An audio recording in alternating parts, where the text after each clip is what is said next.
So for some reason this morning, I feel compelled to turn on the camera and record myself while I read. When I come into my office in the morning, I try to give myself an hour to read. It's really the only sort of quiet, dedicated time that I get outside of parenting to catch up on reading, which is a love of mine. So I thought I would record myself doing it out loud today. I have no idea why, but let's just go with it. I'm reading Camus currently. This is just a collection called Committed Writings.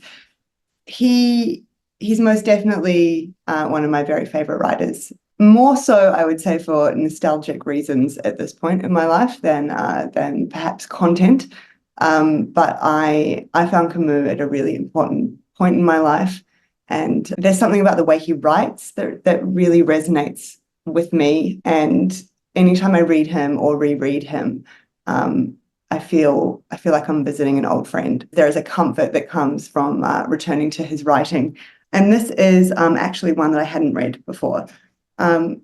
Here I am. I'm just going to read out loud. God knows why. It's probably going to be completely out of context, but here we are. So I've sort of like picked a page where I started reading and I was really enjoying what I was reading. So let's see what comes out of it. Actually, I should say he's writing about artists, and he's writing about sort of the creative process and the role of the artist and in society, obviously based on his time, but still relevant to now, of course. For me, therapy is very much an art form, and I think relationship is an art form, and reading any kind of views or theory about the artistic process, I always sort of see it through the prism of how that relates to the therapy process, what goes on in a therapy room, what goes on in relationship. All right, here we go.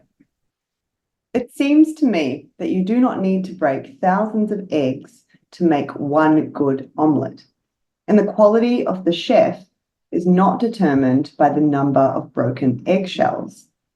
No, the artistic chefs of our time should be afraid that they might knock over more baskets of eggs than they wanted to, and that then the omelette of civilization will never set. Yeah, I like that. The omelette of civilization will never set, and that art in the end will never be brought back to life. Brutality is never temporary. It does not respect the boundaries set for it, and so it is natural that brutality will spread, first corrupting art, then life. Then out of the misfortunes and bloodshed of humankind, we see born insignificant literature, frivolous newspapers, photographed portraits, and youth club plays in which hatred replaces religion.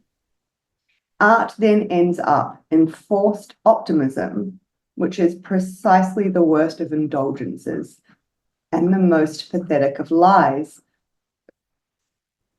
Yeah, I like that. That's a great sentence. Art then ends up in forced optimism, which is precisely the worst of indulgences and the most pathetic of lies. How can this surprise us? The suffering of humankind is such an important subject that it seems no one could understand it, unless they were like Keats, so sensitive, it is said, that he could have reached out and touched pain itself. This is obvious when literature is controlled and used to bring official consolation for our pain. The lie of art for art's sake pretended to ignore evil and thus took responsibility for it. But the lie of the realists, even if they have the courage to recognize the current suffering of humankind, betrays it just as gravely by using it to glorify the happiness of the future, which cannot be known by anyone, and thus validates all this trickery. Two aesthetics have clashed with each other for a very long time. One that recommends a total rejection of real life, and the other that claims to reject everything that is not real life. Neither, however, describes reality, and both result in the same lie and the suppression of art. Right-wing academia ignores the miserable conditions that left-wing academia puts to use. And in both cases, misery increases while art is obliterated. Well, there you go. Hopefully that was of some interest to someone somewhere. Thank you so much for sitting with me.